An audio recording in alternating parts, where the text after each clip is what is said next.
தேவிகுளம் பீர்மேடு தாலுகாக்களுக்கான ஆதிக்குடி தமிழர்கள் அவர்கள் அங்கு போய் இளநூறு நாங்கள் குடியேற்றவாசிகளுக்கு பட்டயம் பெற்று தருவதற்கான அமைப்பு. யாரு குடியேற்றவாசி? மலையாளி குடியேற்றவாசி. அதான் உண்மை. அப்ப தமிழர்கள் அப்ப எங்க போனா?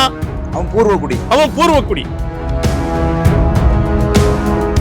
ஆனா இத காமராஜர் சொன்னதா மாத்திட்டாங்களோ? காமராஜர் சொல்லல, இவர் தான் சொல்றாரு. எப்படி சொல்றாரு? குளமாவது மேடாவது எல்லாம் இந்தியாவில தானே இருக்குன்னு காமராஜர் ஒரு வரியில முடிச்சுக்கிட்டாரு. அந்த வரியை எழுதி கொடுத்தது தந்தை பெரியார் என்று சொல்லக்கூடிய ஈவே ராமசாமி.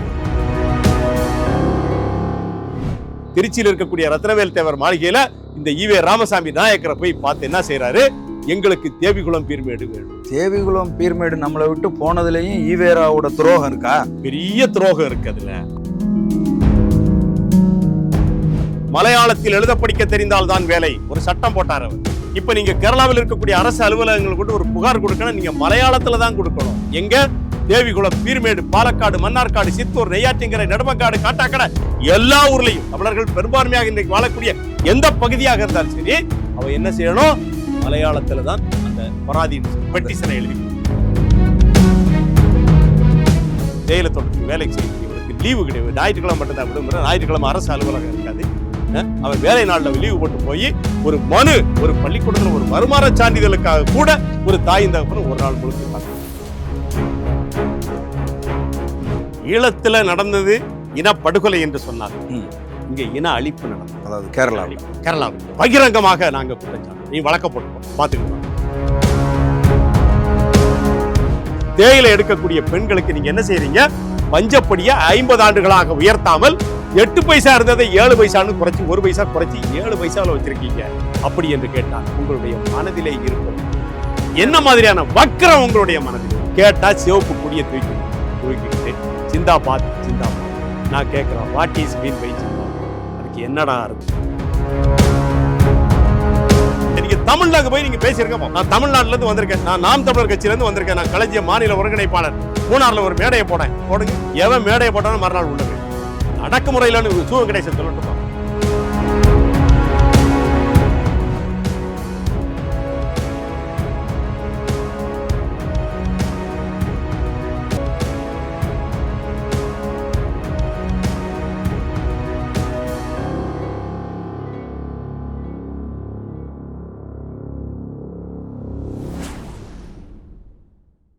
உலகம் முழுவதும் பரவி வாழுகிற தாய் தமிழ் உறவுகள் அனைவருக்கும் வணக்கம்.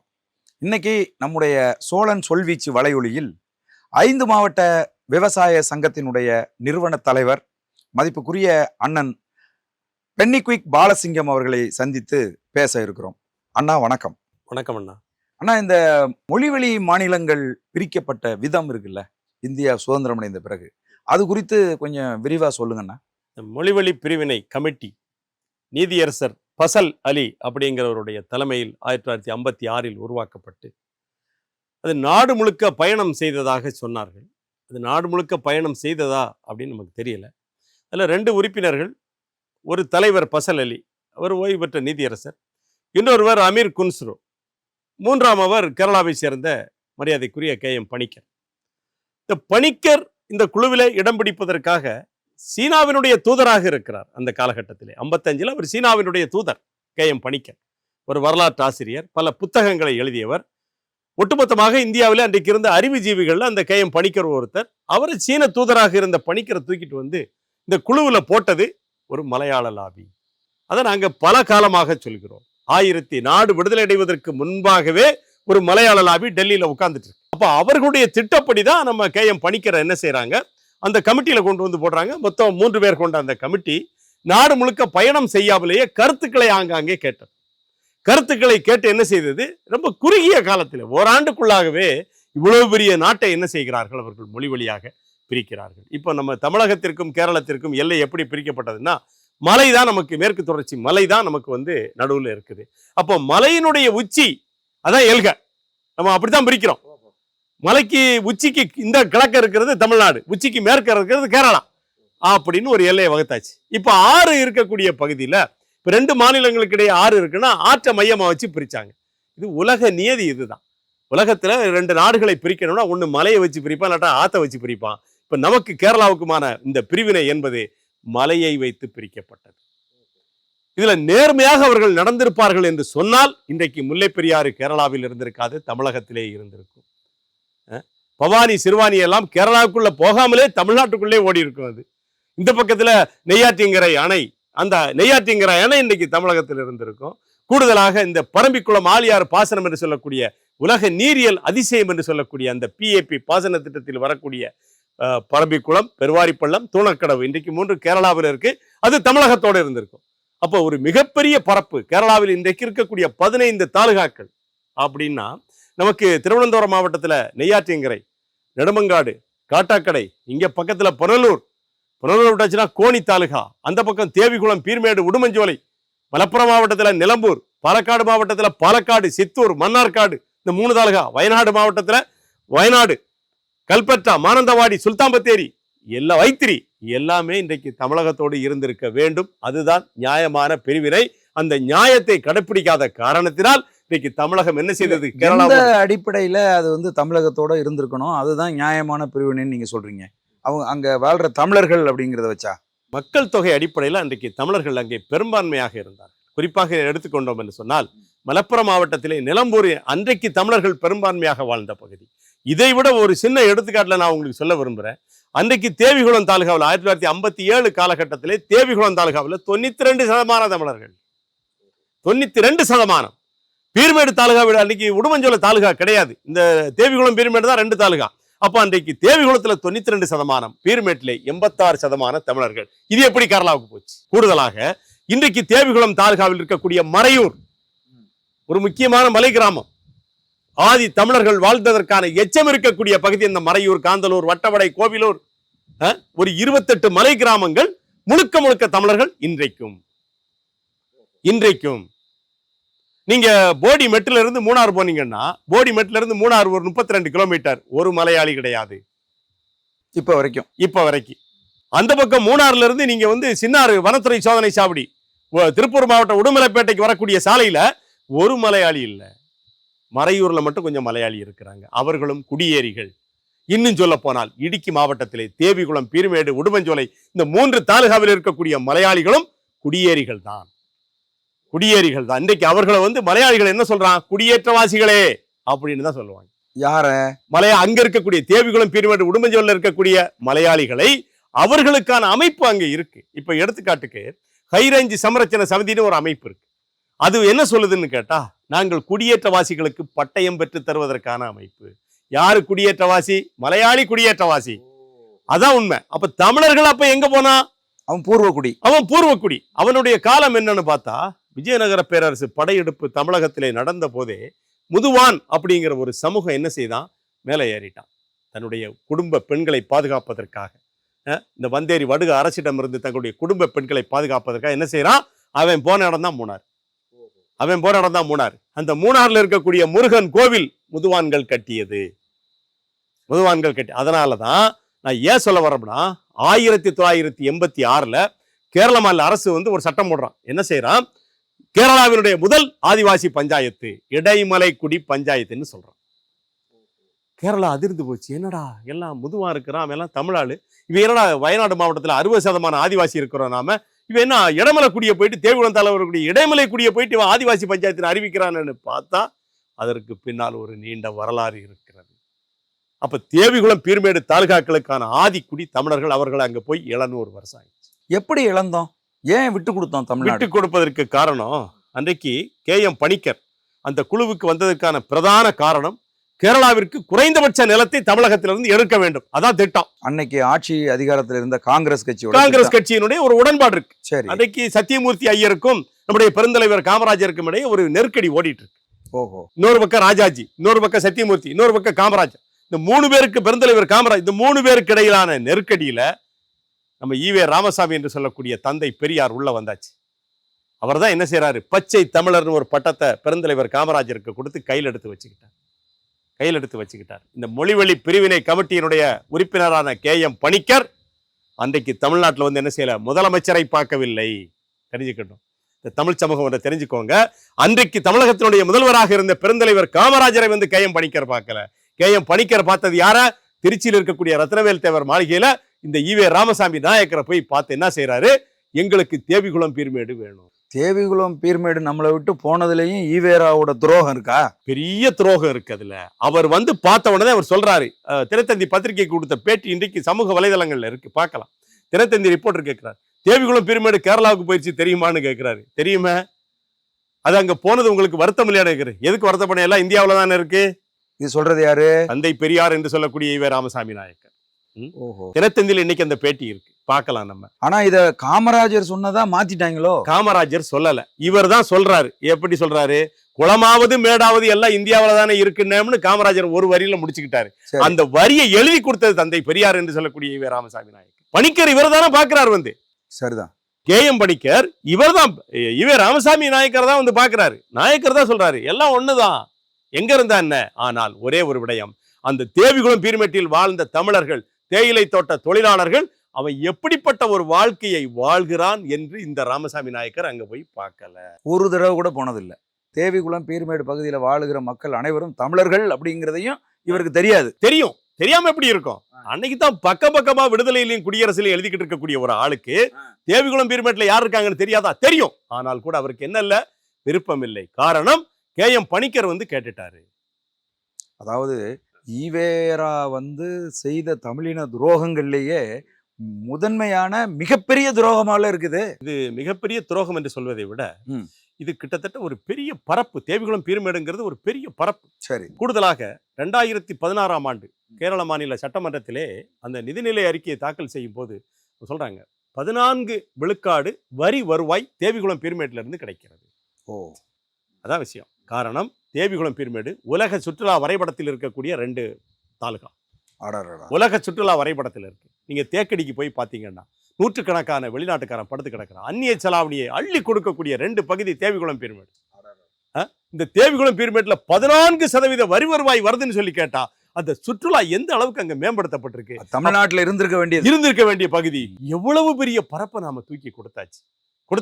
அப்போ இந்த தூக்கி கொடுத்தலுக்கு பின்னால், அது மலையாளமயமானதற்கு பின்னால் இருந்தது இந்த ஈவே ராமசாமி நாயக்கர் என்று சொல்லக்கூடிய தந்தை பெரியார்.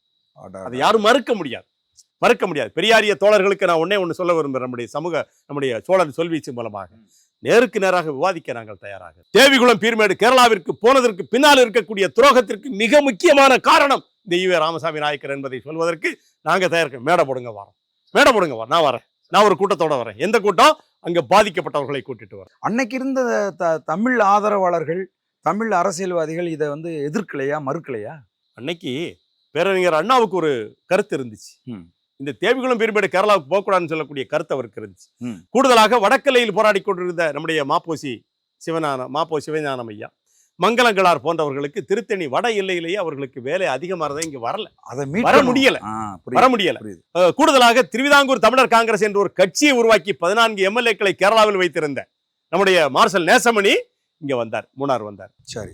மூணார்ல வந்து அந்த பகுதியை நாங்க என்ன செய்வோம், மீட்டெடுப்போம்னு சொல்லிட்டு இங்க ஊர்வலம் எல்லாம் நடத்தி கைது செய்யப்பட்டு மூணாறு நகர வீதிகளில் அவர் இழுத்து செல்லப்பட்ட வரலாறு இருக்கு. மார்ஷல் நேசமணியினுடைய பங்களிப்பு இருந்துச்சு. ஆனாலும் அன்றைக்கு இருந்து அந்த பயணம் சாத்தியப்படலை. நாகர்கோயில இருந்து அவரால் என்ன செய்ய முடியல, மூணாருக்கு அடிக்கடி போக முடியல. அன்றைக்கு ரோடு சரியா கிடையாது. அதனால என்ன செய்ய முடியல, அந்த போராட்டம் அங்கு வீரியமாவதற்கு வாய்ப்பு இல்லை. அங்கிருந்த தமிழர்கள் தேயிலை தோட்டத்தில் வேலை செய்த காரணத்தினால் அவன் அடிமையாக இருந்தான். அவன் என்ன சொன்னாலும் கேட்பான். அன்னைக்கு இருந்த நிலைமையில என்ன சொன்னாலும் கேட்பான். இது நீ தமிழன்? ஆனா தமிழன். நீ மலையாளி? ஆமா நான் மலையாளி. இதான் நடந்துச்சு. அங்க மிரட்டப்பட்டார்கள். காரணம், அங்க பட்டந்தானு பிள்ளை அரசாங்கம், கேரளாவிலே பிரஜா சோசலிஸ்ட் பார்ட்டியினுடைய பட்டந்தானு பிள்ளை அரசாங்கம், அவன் பெரிய கொடுங்கோலன். அந்த பட்டந்தானு பிள்ளை காலகட்டத்துல ஒரு பெரிய துப்பாக்கி சூடு நடந்துச்சு அப்படின்னு சொல்றாங்களே, இந்த மாதிரியான போராட்டங்கள்ல தான் அது நடந்தது. அவங்க நாகர்கோவில்ல இருக்கக்கூடிய அந்த மார்த்தாண்டத்துல தான் துப்பாக்கி சூடு நடக்குது. கிட்டத்தட்ட 19 பேரை துப்பாக்கியால சுட்டு கொல்லுது பட்டந்தானு பிள்ளை அரசாங்கம். ஒரு மிகப்பெரிய துயரம் அது. அந்த போராட்டத்தை மார்ஷல் நேசமணி அவர்கள் நடத்தி இருக்காவிட்டால் இன்றைக்கு நாம என்ன செஞ்சிருப்போம், விளவங்கோடு தாலுகா கேரளாவுக்கு போயிருக்கோம். விளவங்கோடு தாலுகா எளிதாக கேரளாவுக்கு போயிருக்கு. தெரியுதா? ஆமா, நெய்யாற்றிங்கரை, நெடுமங்காடு, இந்த காட்டாக்கடை, இந்த 3 தாலுகாவையும் நாம் கேரளாவுக்கு விட்டு கொடுத்ததற்கு பின்னால் ஒரு பெரிய துரோகம் இருக்கிறது. அந்த துரோகத்திற்கான மூல காரணம் இந்த ஒரு ஆள் தான், ஈவேரா மட்டும்தான். அதை யாரும் மறுக்க, வரலாறு தெளிவா எழுதப்பட்டு நீங்க எதையும் மறைக்க முடியாது. நீங்க எல்லாமே காண கிடைக்கிறது, சமூக வலைதளங்களிலே எல்லாமே காண கிடைக்கிறது. முழுக்க இந்த மொழிவழி பிரிவினை என்பது மோசடி என்று நாம் சொல்லுகிறோம் என்று சொன்னால் அதற்கு பின்னால் நிறைய வலி இருக்கிறது. வலி இருக்கிறது. நீங்க ஒரு விஷயம் வச்சுக்கோங்க. தேவிகுளம் தாலுகாவில் மாட்டுப்பட்டி அப்படிங்கிறது ஒரு பிளாக் பஞ்சாயத்து. 99% தமிழர்கள் இன்னைக்கு அங்கே இருக்கிறாங்க. அரசியலமைப்பு சட்டம் என்ன சொல்லுது? ஒரு மொழி பேசக்கூடிய மக்கள் 35% ஒரு பகுதியில் அடர்த்தியாக இருந்தால் அங்க இருக்கக்கூடிய அரசு ஊழியருக்கு அந்த மொழி தெரியணும். 35 விழுக்காடு இருந்தா போதும். ஆனா மாட்டுப்பட்டியில 99 விழுக்காடு தமிழர்கள் மாட்டுப்பட்டி பிளாக் பஞ்சாயத்துல, அந்த பிளாக் பஞ்சாயத்தில் வேலை செய்யக்கூடிய மலையாள அதிகாரி எவனுக்கும் தமிழ் தெரியாது. அட கொடுமை. தமிழ் தெரியாது. தோழர் அச்சுதானந்தன், உலகத்திலே கம்யூனிஸ்ட் மட்டும்தான் வாழணும்னு சொல்லி பேசின தோழர் அச்சுதானந்தன் அவருடைய காலகட்டத்தில் 2009 மலையாளத்தில் எழுத படிக்க தெரிந்தால்தான் வேலை ஒரு சட்டம் போட்டார் அவர். இப்ப நீங்க கேரளாவில் இருக்கக்கூடிய அரசு அலுவலகங்கள் கொண்டு ஒரு புகார் கொடுக்கணும், நீங்க மலையாளத்துல தான் கொடுக்கணும். எங்க?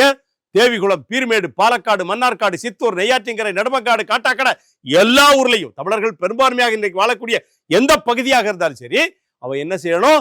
மலையாளத்துல தான் அந்த பராதின்னு பெட்டிஷனை எழுதி கொடுக்கணும். நீங்க ஆங்கிலத்தில் கொடுத்தா வாங்க மாட்டான். நீங்க காவல் நிலையத்தில் போய் நீங்க மலையாளத்துல கொண்டு வா, இங்க நாங்க மலையாள நாடு, நீ மலையாளத்துல கொண்டு வா.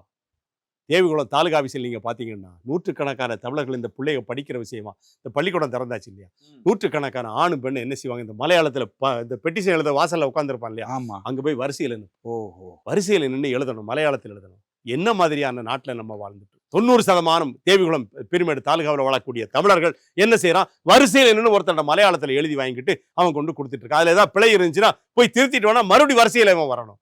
என்ன மாதிரியான ஒரு நாடு இது? இது என்ன கான்ஸ்டியூஷன் இது? எனக்கு தெரியல. ஒரு தேயிலை தோட்டத்துக்கு வேலைக்கு செய்யக்கூடியவனுக்கு லீவு கிடையாது. ஞாயிற்றுக்கிழமை மட்டும்தான் விடுமுறை. ஞாயிற்றுக்கிழமை அரசு அலுவலகம் இருக்காது. அவன் வேலை நாளில் லீவு போட்டு போய் ஒரு மனு, ஒரு பள்ளிக்கூடத்தில் ஒரு வருமான சான்றிதழுக்காக கூட ஒரு தாயின் தகப்பனும் ஒரு நாள் முழுக்க காத்துக்கிறான். என்ன மாதிரியான செட்டப்னு எனக்கு தெரியல. அப்போ நாம் என்ன சொல்றோம்? இந்த மொழிவழி பிரிவினை அப்படிங்கிற ஒரு சட்டத்தை நீங்கள் போடும்போதே தெளிவாக வரையறை செய்திருக்க வேண்டும். நீங்க செய்த வரையறை தெளிவாக இல்லாத காரணத்தினால் அப்பாவிகள் எல்லையோரத்தில் என்ன செய்தான்? கடுமையாக பாதிக்கப்பட்டிருக்கான். அதனால நம்ம சொல்றோம் இது ஒரு மோசடின்னு சொல்றோம். மொழிவழி பிரிவினையே ஒரு மோசடி. நீங்க கர்நாடகாவுக்கு போனீங்கன்னா அந்த பெல்காம், அந்த மராட்டிய எல்லையை ஒட்டி இருக்கு. பெல்காம் மராட்டியர்கள் பெரும்பான்மையாக வாழக்கூடிய பகுதி. அந்த பக்கம் மராட்டியத்தினுடைய சோலாப்பூர் மாவட்டம். இந்த 2 மாவட்டத்துக்கு இடையில் இன்னைக்கு வரைக்கும் சண்டை நடக்கு. ஒரு கட்டத்தில் 2007ஆம் ஆண்டுன்னு நினைக்கிறேன், பெல்காம் மாநகர மேயர் என்ன செய்தாரு? பெல்காம் மாநகராட்சியை நாங்கள் மராட்டியத்தோட இணைத்து விட்டோம்னு தீர்மானம் போட்டான். தைரியமா தீர்மானம் போட்டான். உடனே கர்நாடக கவர்மெண்ட் என்ன பண்ணாங்க? அந்த மாநகராட்சியை கலைத்ததோடு என்ன செஞ்சிட்டாங்க? உடனடியாக அந்த பெல்காம் அப்படிங்கிற பேரையே பெலகாவின்னு மாத்தினதோட இன்னொரு வேலை செஞ்சாங்க.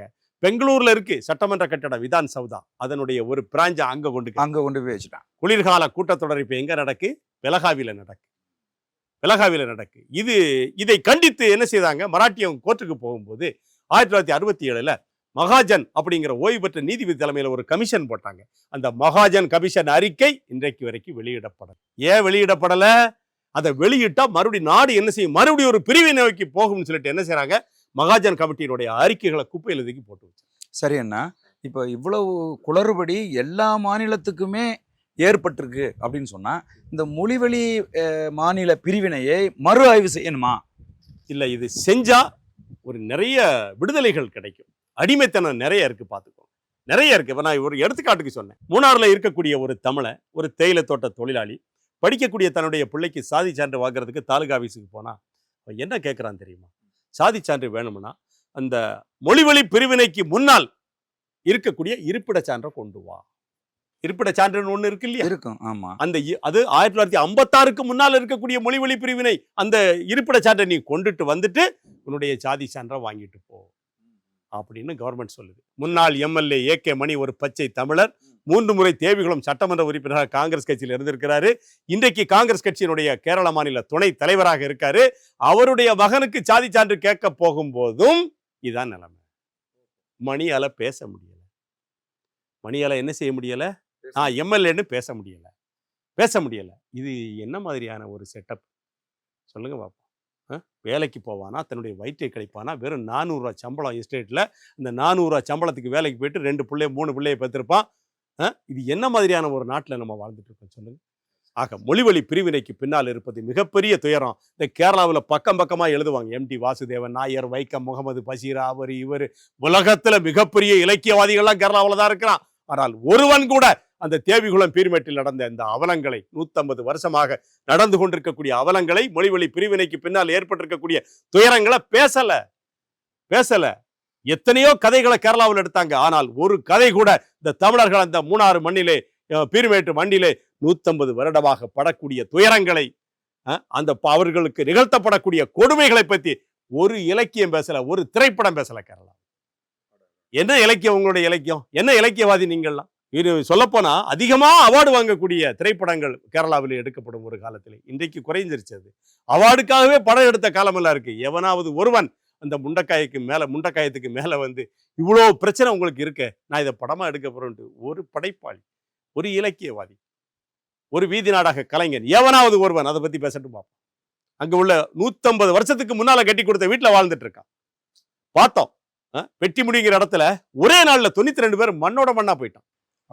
வீட்டுக்கு வீடு பலம் இல்லை, ஆனால் செத்து போயிட்டான். அதை பத்தி ஏதாவது ஒரு திரைப்படம் பேசியிருக்கா கேரளா? ஒரு இலக்கியவாதி எழுதியிருக்கானா? இந்த அடிமை தமிழன் 100 வருஷமா இந்த வீட்டுல இருக்கிறானே, இந்த வீட்டை சரி பண்ணி கொடுக்கணும் எவனாவது பேசியிருக்கானா கேரளாவில்? பேச மாட்டாங்க. இப்போ மலையாளிகள் வந்து தொடர்ந்து தமிழர்களை விரோதிகளா பார்ப்பதற்கு இது போன்ற விஷயங்களும் ஒரு காரணமானா? மலையாளிகளை அரசாங்கமே அப்படித்தானே இருக்கு. அரசாங்கமே வெட்டி முடியல நிலச்சரிவு நடக்குது, 90 தமிழர்கள் செத்து போயிடுறான் ஒரே நாள் இரவுல. அதே நாள்ல கோழிக்கோடு கரிப்பூர் விமான விபத்து 2 நடக்குது, சமகாலத்தில் நடக்குது, சம நேரத்தில் நடக்குது. அந்த கரிப்பூர் விமான விபத்துல இறந்தவங்களுக்கு 10 லட்சம் கொடுத்தாரு இந்த பினராயி விஜயன் தோழர். ஆனா இந்த பெட்டி முடியல செத்த தமிழனுக்கு எவ்வளவு கொடுத்தாங்க? 5 லட்சம் கொடுத்தாங்க. பெட்டி முடியல செத்த தமிழன் யாருக்கு உழைச்சான்? அந்த கேரளாவுக்கு உழைச்சான். அந்த விமான விபத்துல இருந்தவன் எந்த நாட்டுக்கு உழைச்சான்? வெளிநாட்டுக்கு உழைச்சிட்டு அவங்க வந்திருக்கிறான். அவனுக்கு 10 லட்சம், இவனுக்கு 5 லட்சம். கொடுத்தது யாரு? உலக தொழிலாளர்களை ஒன்றுபட சொன்ன மார்க்சிய கம்யூனிஸ்ட் கட்சியினுடைய கேரள மாநில முதலமைச்சர், பொலிட் பீரோ மெம்பர் பினராயி விஜயன். காரணம் இவர்கள் தமிழர்கள். இதை இந்த அரசாங்கம், இங்க தமிழ்நாட்டில் இருக்கக்கூடிய மார்க்சிய கம்யூனிஸ்ட் கட்சியை சேர்ந்த யாராவது ஒருத்தர் கேட்டிருப்பாங்களா? ஒரு ஆள் கேட்டிருக்குமா? இந்த மதுரை சு வெங்கடேசன் பெரிய படைப்பாளி, இலக்கியவாதி, கீழடியை பத்தி நான் தான் உலகமெல்லாம் கொண்டு போய் சேர்த்துக்கிட்டு இருக்கணும் வாய்களியை பேசக்கூடிய இந்த வெங்கடேசன் எந்த இடத்திலாவது கரிப்பூர் விமானத்தில் செத்தவனுக்கு 10 லட்சம், இங்க பெட்டி முடியல செத்தவனுக்கு 5 லட்சம் கொடுப்பது நியாயம் இல்லை, இவனுக்கு 10 லட்சம் கொடுக்கணும் எங்க பேசியிருப்பாரா, எழுதியிருப்பாரா இந்த ஆளு, இந்த சு வெங்கடேசன்? இல்ல, அதுக்கு காரணம் வந்து அவர் தமிழர் இல்லைங்கிறது காரணமா இருக்குமா? அவர் தமிழர் இல்லைங்கிற காரணம் அப்படிங்கிறத விட அந்த சித்தாந்தம், அந்த சிவப்பு சித்தாந்தம், மார்க்சிய சித்தாந்தம், அது சுதந்திரத்திற்கு முன்னால் இந்த தமிழகத்தில் இருந்த அந்த தலைவர்கள் என்பவர்கள் வேறு, இன்றைக்கு சுதந்திரத்திற்கு பின்னால் இருக்கக்கூடிய தலைவர்கள் என்பவர்கள் வேறு. மண்ணுக்கேத்த மார்க்சியம் என்பதை மலையாளி சரியா இருக்கிறான், அவன் அதுல சரியா இருக்கிறான். ஆனா இங்க இருக்கக்கூடியவங்க இந்த மண்ணுக்கேத்த மார்க்சியம்னா இந்திய மண்ணுன்னு இவங்க நினைச்சுக்கிட்டு, அவன் மலையாள மண்ணுன்னு அவன் சரியா இருக்கிறான். இவங்க தான் நினைக்கிறான் இந்திய மண்ணுன்னு இவன் நினைக்கிறான். அதுதான் பிரச்சனை. தேசியம் பேசுறான். உன்னுடைய தேசியத்தை நாங்கள் வரவேற்கிறோம், ஆனால் அந்த தேசியம் அந்த மொழி வழியை பின்பற்றியது என்பதை இவன் கவனமா மறந்துடுறான்.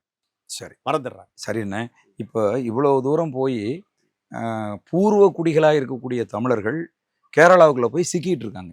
அவங்களுக்கு மொழி ரீதியாகவும் பயங்கரமான சிக்கல், கலாச்சாரம், பண்பாடு எல்லாத்துலேயுமே மாறுபட்ட ஒரு வாழ்க்கை முறைக்குள்ள போய் சிக்கியிருக்காங்க. இவங்களை மீட்கிறதுக்கு ஏதாவது வழி இருக்கானே? அவர்களை மீட்பதற்கு என்ன செய்யணும் அப்படின்னு கேட்டா, அவர்கள் ஒரு சித்தாந்தத்துக்குள்ள தான் இருக்கிறார்.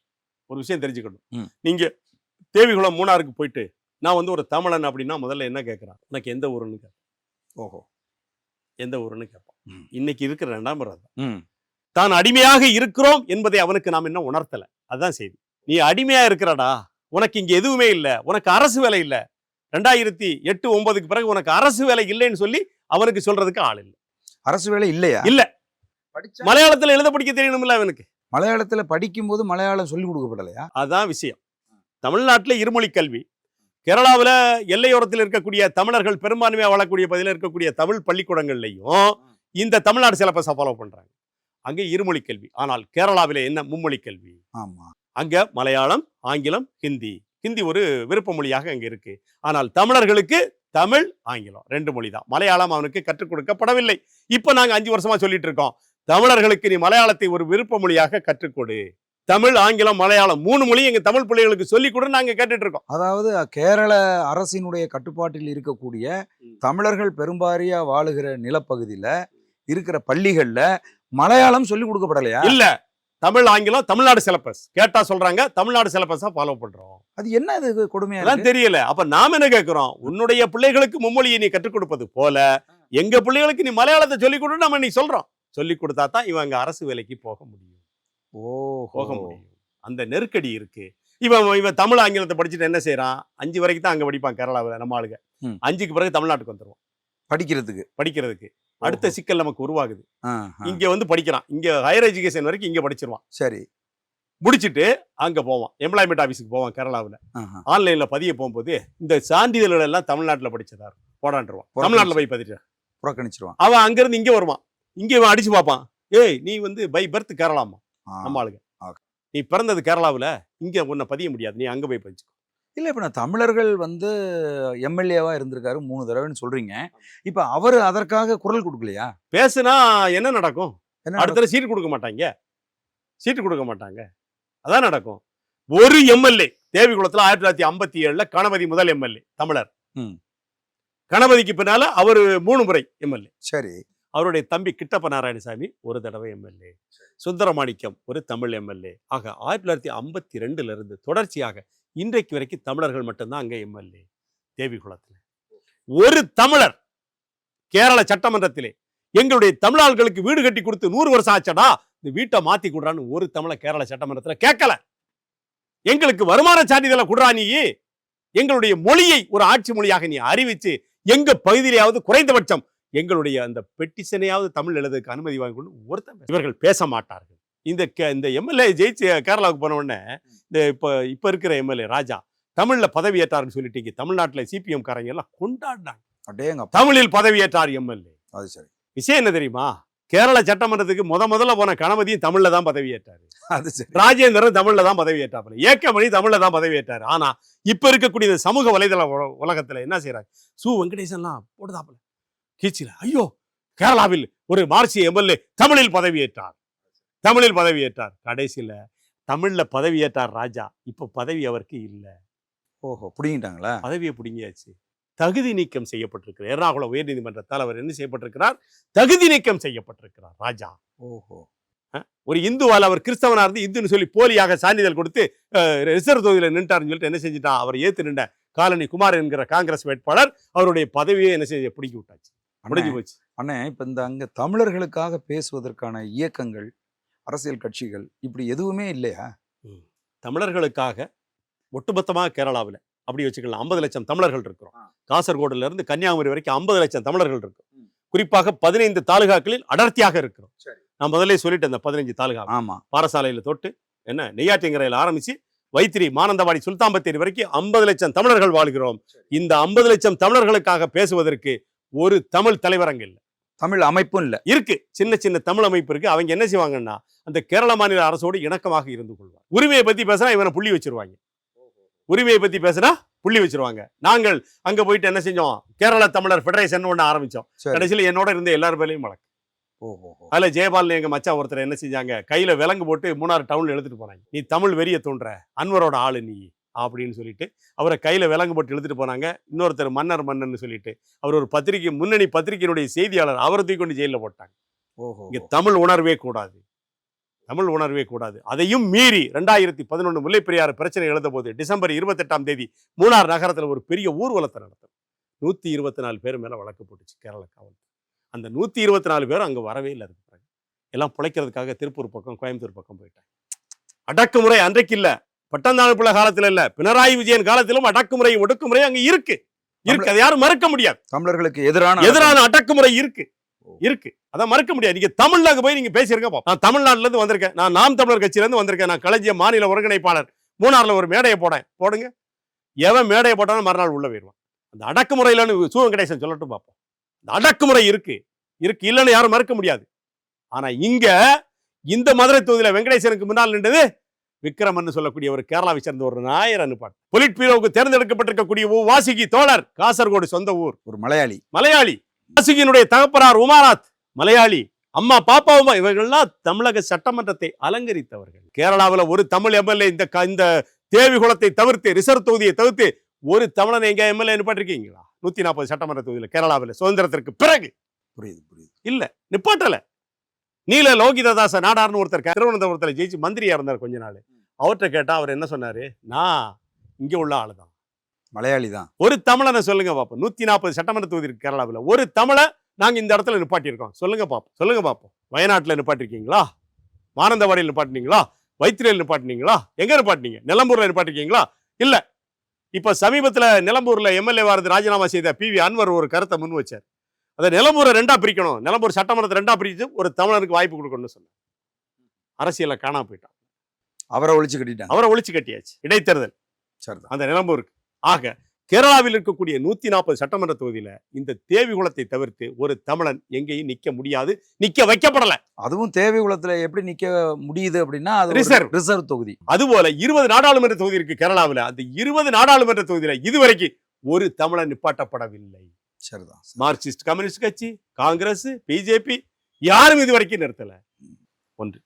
20 நாடாளுமன்ற தொகுதியில ஒரு தமிழன் 57க்கு பிறகு எங்கேயும் நிறுத்தப்படல. ஓஹோ. நிறுத்தப்படல. ராஜ்யசபாவுக்கும் யாரும் போனது இல்ல, போகல. ஓஹோ. போகல. இதுவே 50 லட்சம் பேர் கொண்ட அந்த மண்ணிலே கிட்டத்தட்ட தமிழர்களுடைய உழைப்பிலே 20% வரி வருவாய் கேரள மாநில அரசுக்கு போகிறது என்று தெளிவாக எங்களால் சொல்ல முடியும். இப்படி ஒரு நாட்டினுடைய ஒரு மாநிலத்தினுடைய 20% வரி வருவாயை தூக்கி கொடுக்கக்கூடிய ஒரு சமூகத்திற்கு நீங்க குறைந்தபட்சம் ஒரு MP கொடுக்கலாம், கொடுக்கல. சர்வசாதாரணமா மதுரையில நிப்பாட்டுறாங்க விக்ரமன் நாயர். புரியுது. சர்வசாதாரணமா கோயம்புத்தூர்ல நிப்பாட்டுறாங்க பாப்பா அவமானத்து கூட்டத்தை. புரியுது. VP சிந்தனை நிப்பாட்டுறாங்க. VP சிந்த மலையாளி. ஓ. அப்ப நீங்களும் தைரியம் அங்க வந்து நிக்க முடியுது. ஆனால் எங்களுக்கான உரிமை அங்க முற்றிலுமாக மறுக்கப்பட்டு, மறைக்கப்பட்டு, ஒழிக்கப்பட்டு எங்களை என்ன செய்றீங்க? எப்படி 1947 நாங்க இருந்தோமோ அடிமையாக, அதுபோல ஒரு வாழ்க்கை இன்றைக்கு வாழ்ந்து கொண்டிருக்கிறோம். ஒன்றே ஒன்றுதான் நான் கேரளத்தில் இருக்கக்கூடிய தமிழ் அரசியல்வாதிகள், இயக்கவாதிகளுக்கு ஒண்ணு கேட்க விரும்புறேன். நீங்க சோத்துல உப்பு போட்டு சாப்பிடக்கூடிய ஆட்களாக இருந்தால், தலைவராக இருந்தால், இந்த கேரள சட்டமன்றத்தில் எவனாவது ஒரு MLA, தமிழ் MLA என்றாவது ஒரு நாள் இந்த மக்களுடைய தேவைகளும் பீர்மேட்டு தேயிலை தோட்ட தொழிலாளிகளுடைய உரிமையை பற்றி பேசியிருப்பாங்களா? 1976 இருந்து இன்னைக்கு வரைக்கும் தேயிலை தோட்டத்தில் வேலை செய்யக்கூடிய 3 லட்சம் தமிழர்களுக்கு பஞ்சப்படியை உயர்த்தல. பஞ்சப்படியை உயர்த்தல. கடந்த ஆண்டு மே மாசம் பிளான்டேஷன் லேபர் கமிட்டி கூடியிருக்கு திருவனந்தபுரத்துல. அந்த கமிட்டி கூட்டத்துக்கு தலைவர் இன்றைக்கு பீர்மேடு சட்டமன்ற உறுப்பினராக கூடிய வாளூர் சோமன், இந்திய கம்யூனிஸ்ட் கட்சி. அவர் என்ன செய்யறாரு? 76க்கு பிறகு 366 பொருட்களை இந்த தமிழர்கள் பயன்படுத்துகிறார்கள். 366 பொருட்களை பயன்படுத்துகிறார்கள். இந்த 366 பொருட்களில் ஒரு பொருள் கூட விலை ஏறல அப்படின்னு சொல்றாரு. ஓஹோ. சொல்றாரு 100 பாயிண்ட்டுக்கு மேல ஒரு பாயிண்ட்டுக்கு 24 ரூபா கொடுக்கணும் இன்னைக்கு. ஆனால் எவ்வளவு கொடுக்குறாங்க? 7 பைசா கொடுக்குறாங்க ஒரு பாயிண்ட்டுக்கு. இதுதான் அங்க தமிழர்களுடைய வாழ்க்கை. இதை கேட்க முடியுமா? இங்க இருக்கக்கூடிய வெங்கடேசன் கேட்பாரா? முத்தரசன் கேட்பாரா? யாராவது ஒருத்தர் கேட்பாரா? சண்முகம் தோழர் பெரிய போராட்டவாதி, வாங்கல போய் பேசுவோம். அங்க பஞ்சப்படி உயர்த்தப்படல. 50 வருஷம் ஆச்சு. விஷயம் என்னன்னா, ஒரு தோட்டம் தொழிலில் மிக கொடுமையாக ஒரு கடுமையான காடுகள்ல யானைகளுக்கு மத்தியில, சிறுத்தைகளுக்கு மத்தியில தேயிலை எடுக்கக்கூடிய பெண்களுக்கு நீங்க என்ன செய்யறீங்க? பஞ்சப்படியை 50 ஆண்டுகளாக உயர்த்தாமல் 8 பைசா இருந்ததை 7 பைசான்னு குறைச்சி 1 பைசா குறைச்சி 7 பைசாவில் வச்சிருக்கீங்க. அப்படி என்று கேட்டால் உங்களுடைய மனதிலே இருப்பது என்ன மாதிரியான வக்கரம் உங்களுடைய மனதிலே இருக்கு? கேட்டா சிவப்பு கொடியை தூக்கிக்கிட்டு ஜிந்தாபாத் ஜிந்தாபாத். நான் கேட்கிறோம், வாட் இஸ் மீன் பை ஜிந்தாபாத்? அதுக்கு என்னடா அர்த்தம் சொல்லுங்க. பாச்சாத்தி பிரச்சனையில தோழர் சண்முகத்தினுடைய அளப்பரிய பங்களிப்பை நாம் மறுக்க முடியாது. அவருடைய அந்த முன்னெடுப்பு இல்லைன்னு சொல்லி கேட்டாச்சுன்னா அந்த வனத்துறை குற்றவாளிகளுக்கு தண்டனை கிடைத்திருக்காது. ஆனால் நீங்க என்ன செய்யணும்? இதே சண்முகம், தோழர் சண்முகம் என்ன செய்யணும்? ஒரு குழுவை அமைங்க, நாங்களும் வாரோம், போவோம், இடுக்கி மாவட்டத்துக்கு, தேவிகுளம் பீர்மேட்டுக்கு போவோம். பிளான்டேஷன் லேபர் கமிட்டி கடைசியாக கூடியது திருவனந்தபுரத்திலே. பிளான்டேஷன் லேபர் கமிட்டிக்கு தலைவராக இருந்தது நம்முடைய பீர்மேடு MLA வாளூர் சோமன். போய் கேட்போம், பஞ்சப்படியை என்ன செய்ய, ஒரு பாயிண்ட்டுக்கு 24 ரூபா உயர்த்து அப்படின்னு சொல்றதுக்கு தில் இருக்கா தோழர் சண்முகத்துக்கு? போராட்டக்காரன் தானே, வாங்கலாம் போவோம். எல்லைக்கு இந்த பக்கம் போராடுற ஆள் நீங்க, எல்லைக்கு அந்த பக்கம் வர முடியுமா? நாங்க வர்றோம், நாங்க சொல்றோம், எங்கள்கிட்ட எல்லா ஆதாரமும் இருக்கு, பேப்பர் வைஸா வச்சிருக்கிறோம். 50 ஆண்டுகளாக பஞ்சப்படி எவ்வளவு கூட்டம்னு சொல்லிட்டு ஆதாரம் வச்சிருக்கிறோம். உங்களால பேச முடியுமா? எங்களோட வந்து போராட முடியுமா தோழர் சண்முகம்? முடியாது. ஏன்னா பொலிட் பியூரோ கண்டிக்கும். அங்க இருக்கு, டெல்லியில ஒரு இது இருக்குது. எப்படி இந்த சோம்பேறி மடம்னு சொல்லுவாங்க. இந்த பாபநாசத்துல எங்க ஊர் பக்கத்துல கோயிலுக்கு ஏத்தாப்புல ஒரு மடம் இருக்கு, அதுக்கு பேர் சோம்பேறி மடம். அங்க என்ன செய்வான்? ஒரு 10 பேர் எப்போதும் படுத்திருப்பான். அவன் சாப்பிடவும் மாட்டான். ஏதோ கோயிலில் மணி அடிச்சு கொடுத்தாச்சா வாங்கி சாப்பிடுவானே தவிர அவன் கடைக்கு போக மாட்டான், உழைக்க மாட்டான், ஒன்றும் செய்ய மாட்டான். அது போல நீங்க ஒரு சோம்பேறி மடத்தை வச்சுக்கிட்டு நீங்க என்ன செய்றீங்க? பிரச்சனை என்று வரும்போது கேரளாவோடு நிற்கிறீர்கள்.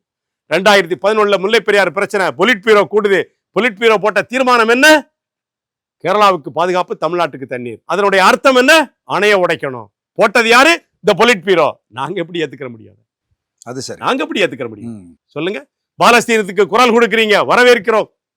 கேரளாவில் நிலம்பூர் சட்டமன்ற இடைத்தேர்தல், தமிழ்நாடு சிபிஎம் அதிகாரப்பூர்வ முகநூல் பலத்துல அவர் ஜெயிக்கணும், சிபிஎம் கேண்டிடேட் ஜெயிக்கணும். ரைட்டு.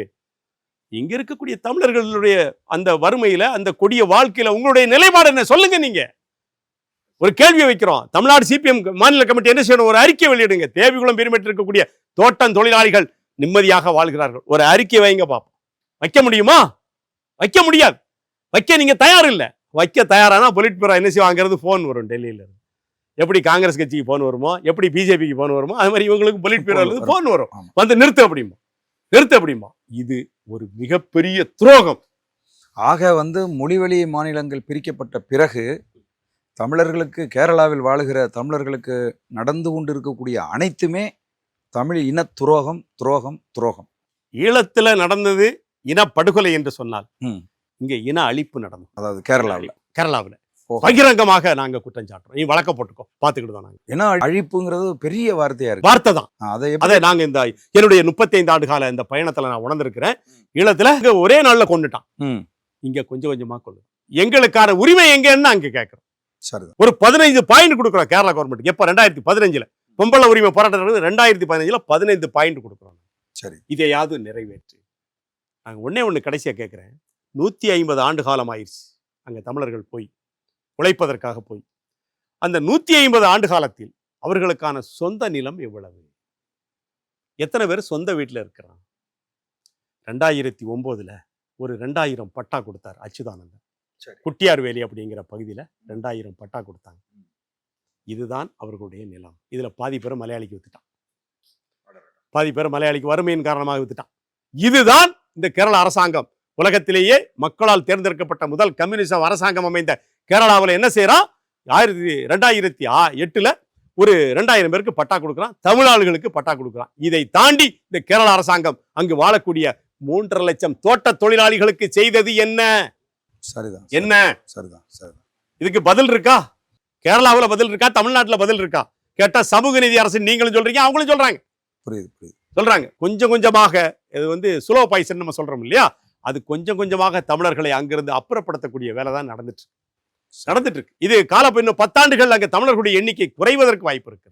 ஒன்று குறையும், இல்லை என்று சொன்னால் கூடுதல் அடிமையாக அவன் மாறும். சரி அண்ணா, நீங்க மொழிவழி மாநிலமாக பிரிக்கப்பட்ட விதம், அதுல தமிழர்கள் எந்த அளவுக்கு பாதிக்கப்பட்டிருக்காங்க, அதற்கு யாரெல்லாம் காரணம் அப்படிங்கிறது குறித்தெல்லாம் இந்த விரிவா நீங்க பேசியிருக்கீங்க. உங்களுடைய பங்களிப்புக்கு மிக்க நன்றி அண்ணா. வணக்கம். மகிழ்ச்சி அண்ணா. வணக்கம்.